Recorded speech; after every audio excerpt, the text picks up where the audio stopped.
Hey everyone, welcome. Today, we're going to demystify a term you've probably heard a lot about but might not totally get: data engineering. It's kind of like the invisible engine that powers so much of our digital world. So let's just dive right in and figure out how it all works.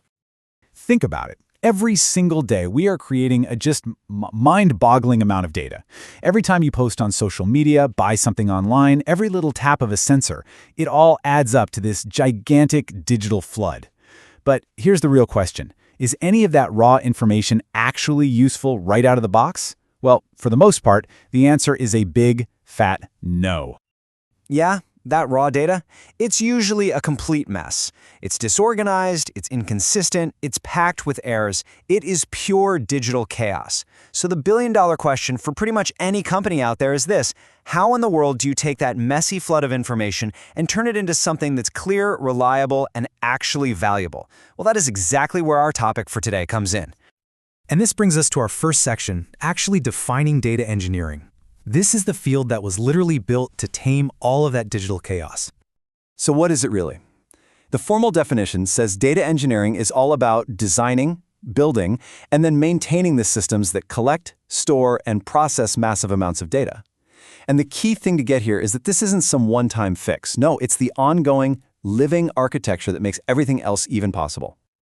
A really central idea here is something called the data pipeline. The best way to think of it is like a digital factory assembly line. Data engineers build these pipelines to automatically suck in all that raw data, clean it all up, transform it into a format you can actually use, and then ship it off to the people who need it, like analysts and data scientists.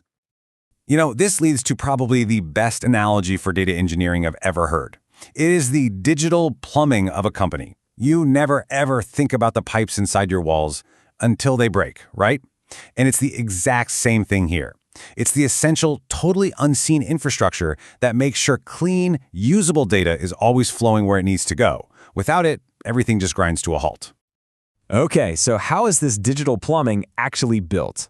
Let's go ahead and open up the Data Engineers Toolkit and take a look at the core pieces. All right, so it all starts with collecting that raw data from all over the place. Then you've got to store it somewhere smart, in places you might have heard of like data lakes or warehouses.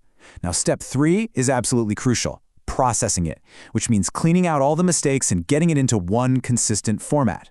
And all of that, it's managed by these automated workflows we just talked about, called data pipelines.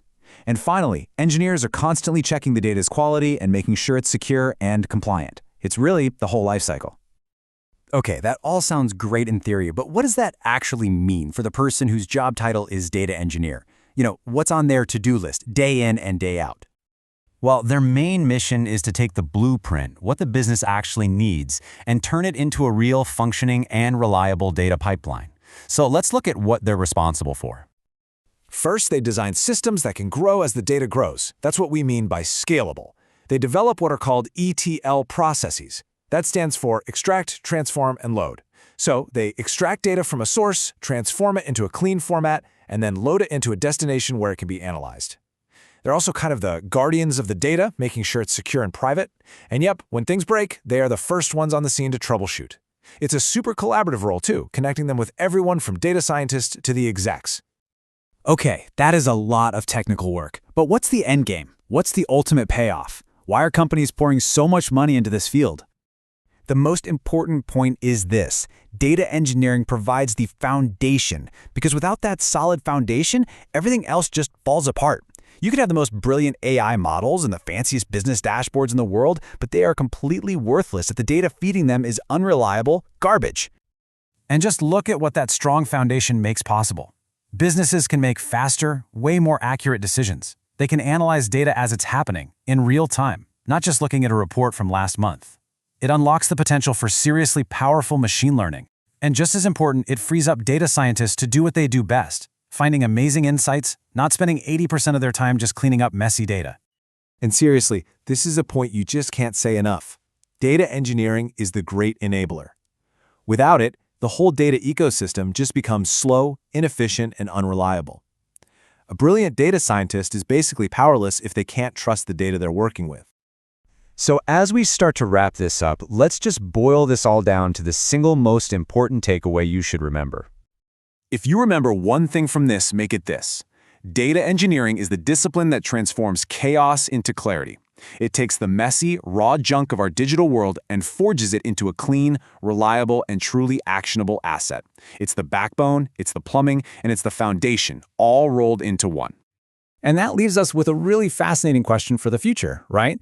As this flood of data keeps growing faster and gets more complex every single second, the challenges are only going to get bigger. So what new tools, new architectures, and what new kinds of pipelines will the next generation of data engineers have to invent to keep turning all that noise into meaning?